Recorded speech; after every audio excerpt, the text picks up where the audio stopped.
লাস্টে থেকে আমাদের টসে বাংলাদেশ যে ব্যাটিং সিদ্ধান্ত নিচ্ছে, লিটন দাকে অসংখ্য ধন্যবাদ। একটা ব্যাটিং পরীক্ষা হয়ে গেল, আর তিনি নিজেও আসলে রানে ফিরলেন। মানে একটা হয়ে গেল যে আপনার 4-5 জনকে বসে 4-5 জনকে খেলানো, এটা অনেক বড় সিদ্ধান্ত, অনেক বড় সিদ্ধান্ত। এরকম সিদ্ধান্ত মাঝে মাঝে মনে নিতে হবে, নিলে ভালো। এটা খুবই সাধুবাদ দেয় ক্যাপ্টেনকে।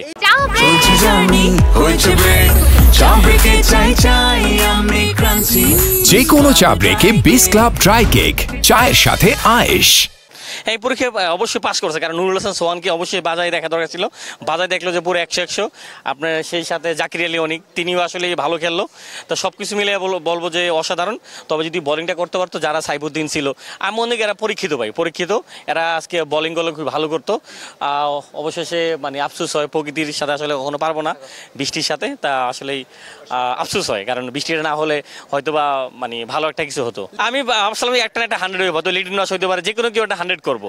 কিন্তু আমার মনে হয় যে কোনো জিনিসের যদি শুরুটা ভালো হয়, মাঝখানটা যখন বৃষ্টি আসে ওইখানে কিন্তু মানে আমরা আটকাই গেছি। ওই বৃষ্টিটা যদি না হতো, হয়তো বা আমার মনে হয় যে পার প্লে 80-90 রান হয়ে যেত, অনায়াস সময় 220-30 হয়ে যেত। কখনো কখনো আসলে বৃষ্টি আইসা মানে বাধা সৃষ্টি করে আসলে পিছাই দেয়। আমি মনে হয় ওখানে আমরা পিছাই গেছিলাম। প্রস্তুতিটা মোটামুটি ভালো হয়েছে। এই যে গরম ওয়েদার সবকিছু মিলে খুবই ভালো প্রস্তুতি হয়েছে, খুব ভালো ছিল ভাই, খুব ভালো ছিল।